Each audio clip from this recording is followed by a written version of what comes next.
Guys, it is Friday morning right now and I'm about to go into therapy. I guess I haven't talked about how therapy has been going for me yet, but it's been going great for any of you who would be interested to know. I started seeing my therapist towards the beginning of December and everything has been amazing. It's been so helpful and so nice to just have dedicated time to unpack the things that I'm feeling and dealing with, and I feel like I've already had a couple like breakthrough moments where I've been able to connect some things happening currently to some things in my past, and it feels nice to be able to understand yourself a little more, even if you already feel like you understand yourself pretty well. Like there's always something more, and that's what I'm learning the more that I'm getting back into therapy, and it feels great. Something that I've been talking with my therapist about recently over the last 2 weeks as I sort of transition into working for myself is I've been talking a lot about like measuring success and measuring productivity when, number one, you're working for yourself, and number two, your job is also the thing that you've done as a passion for your entire life. So my whole life, whenever someone asks me, oh, what do you like to do in your spare time? What's your hobby?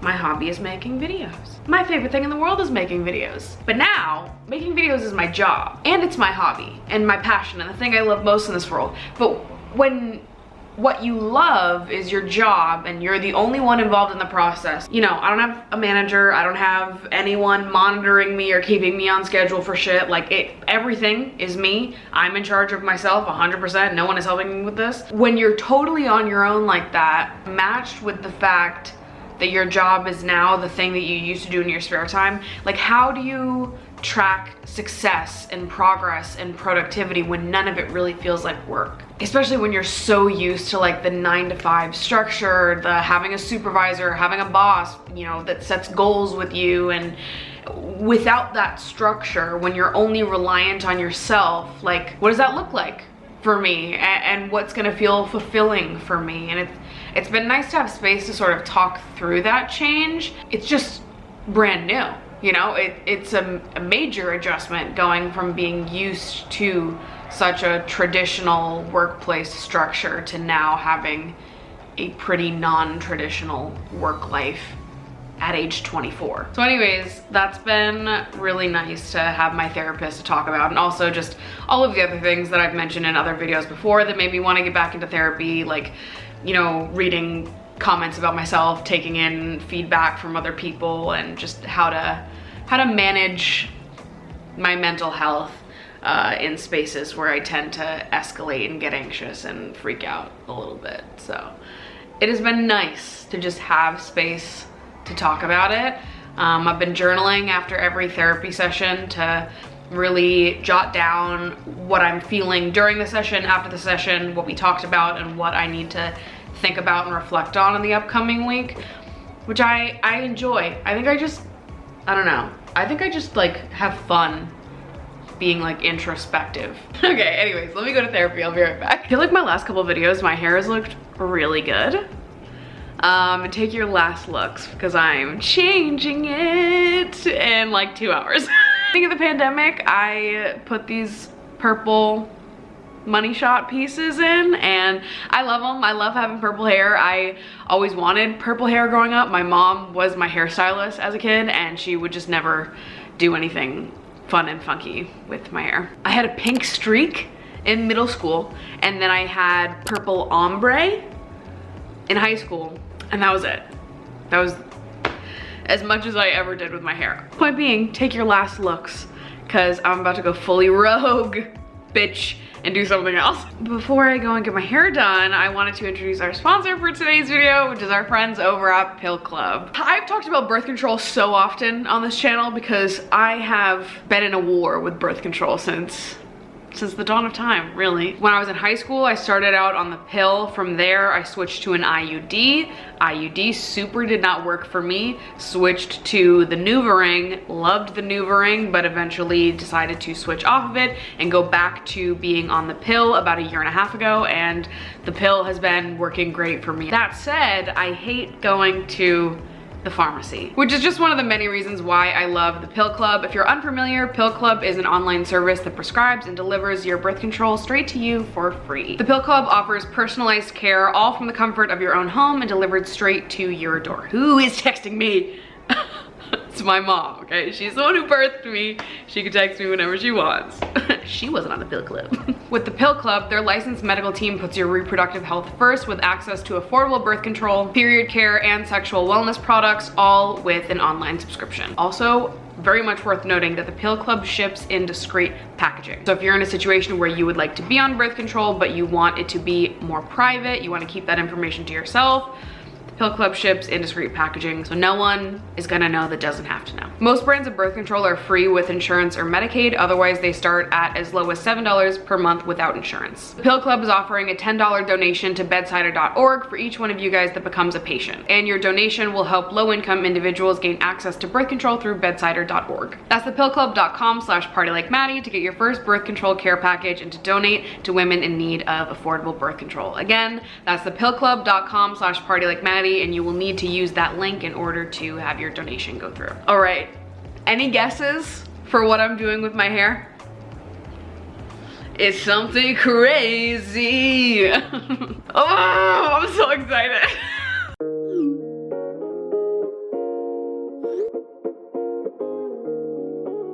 You think I'd let him destroy me and end up happier than ever? No fucking way.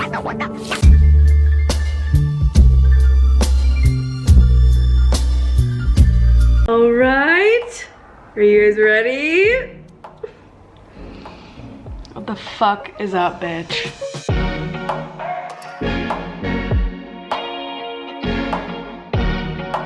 I really can't believe it's taken me this long to go full purple. This feels like what I was meant to do with my hair, always.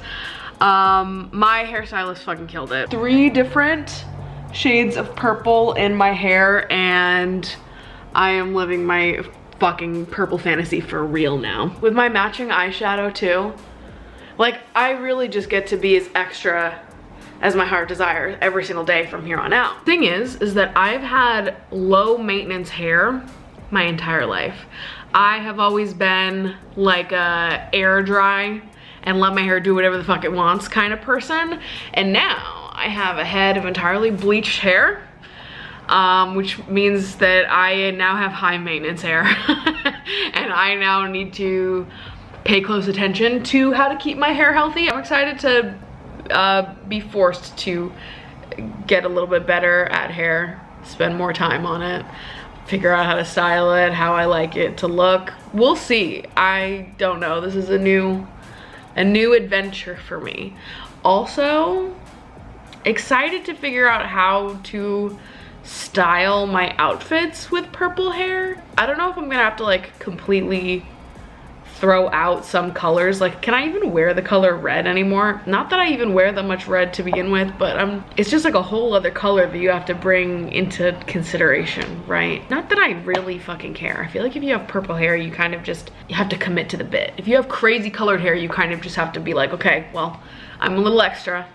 I'm a little loud. My outfits might be a little crazy because they're gonna involve purple no matter what now. If you were looking for a sign to dye your hair your favorite color, this is your sign. Because my happiness is on fucking 100 now. I just feel like I was meant to have purple hair. Listen, I have long said that I feel like purple's a neutral on me. I have purple hair, but I just feel like it looks so natural on me. Like, I could have been born with this. I could have grown this right out of my scalp. Like, I don't think that that's that crazy of an idea. Purple is a neutral on me. It is. I have plain hair.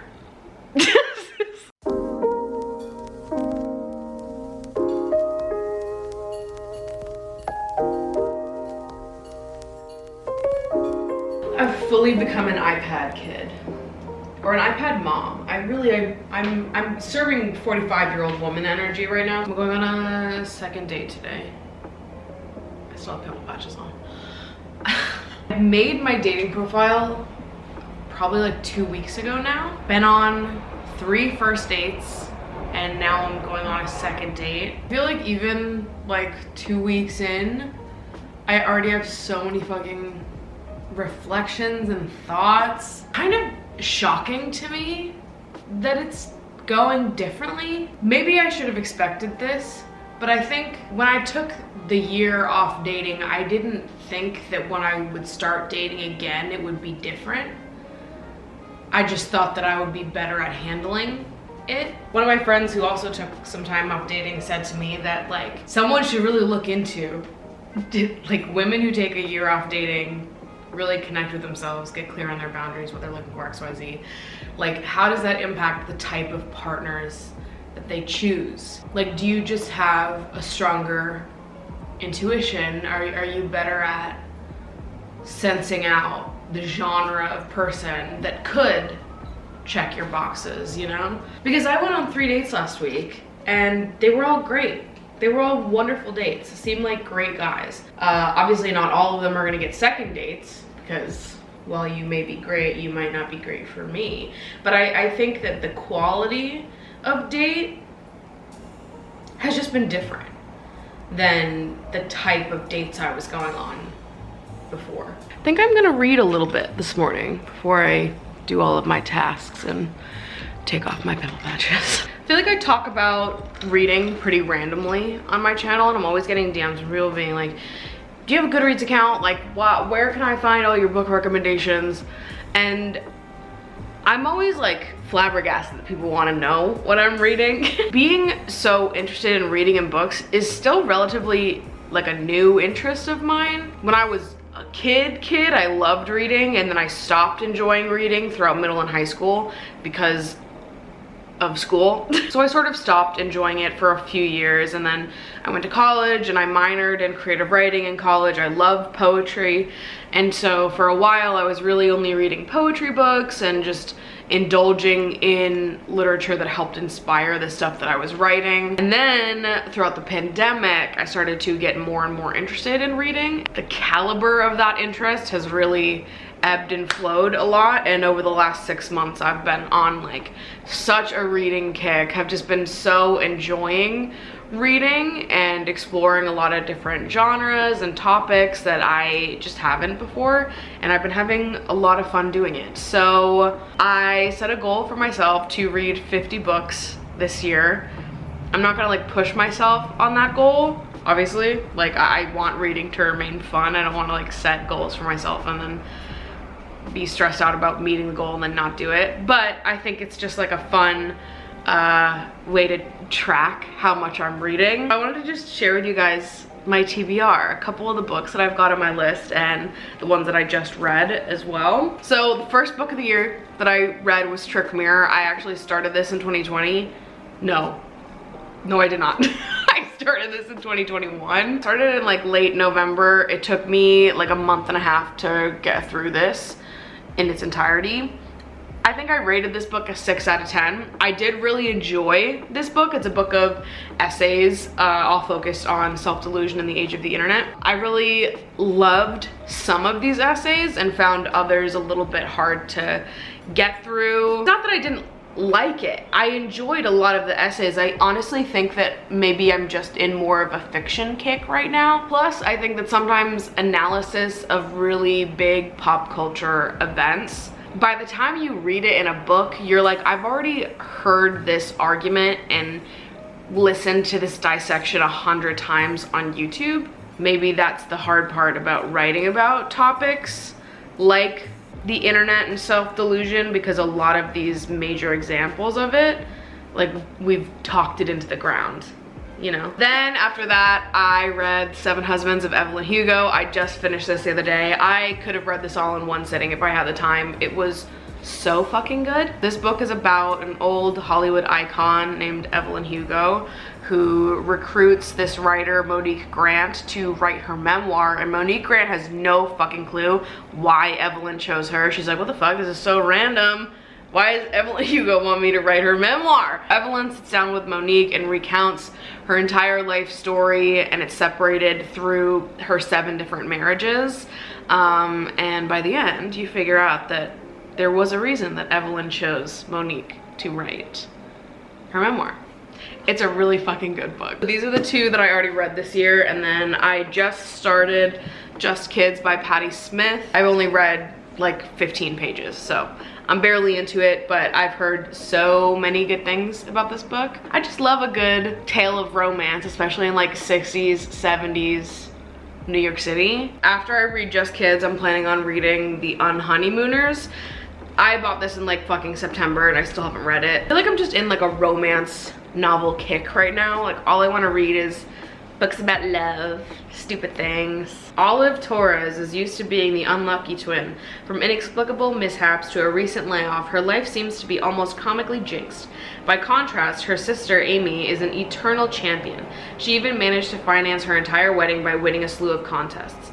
Unfortunately for Olive, the only thing worse than constant bad luck is having to spend the wedding day with the best man and her nemesis, Ethan Thomas. I don't have to read the rest of it for you to know how this is gonna go. Enemies to lovers, baby. I'm excited about it. After I read that one, I'm gonna read On Earth We're Briefly Gorgeous, which I've talked about in a video before. I bought this in like November, the same time I bought Trick Mirror, but then Trick Mirror took me 100 years to read, so this one got pushed farther down the list of my book to read list. This is a letter from a son to a mother who can't read. The letter unearths a family's history that began before he was born, a history whose epicenter is rooted in Vietnam and spans to Hartford, Connecticut, and serves as a doorway into parts of his life his mother has never known, all of it leading to an unforgettable revelation. I'm very excited to read this book. I've been very excited to read this book, and also I'm excited to read shorter books.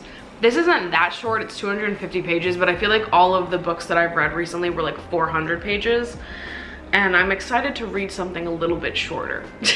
After that, we'll see how I'm feeling. I might still be in a fiction kick, but I also really want to read What My Mother and I Don't Talk About.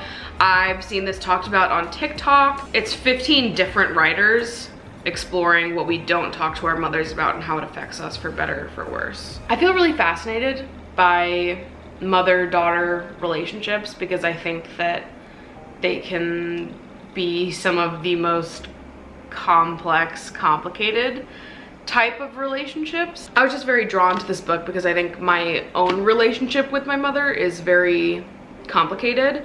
My mom is one of my best friends. She knows everything about me. She's always been like the first person I call when something goes wrong. Like, I've always had a very open relationship with my mother. First time I thought I had an STD, she was who I called. When I had a pregnancy scare, she was who I called. Like, she knows everything about me, but that doesn't mean our relationship is without complications, and I think all mother-daughter relationships are like that.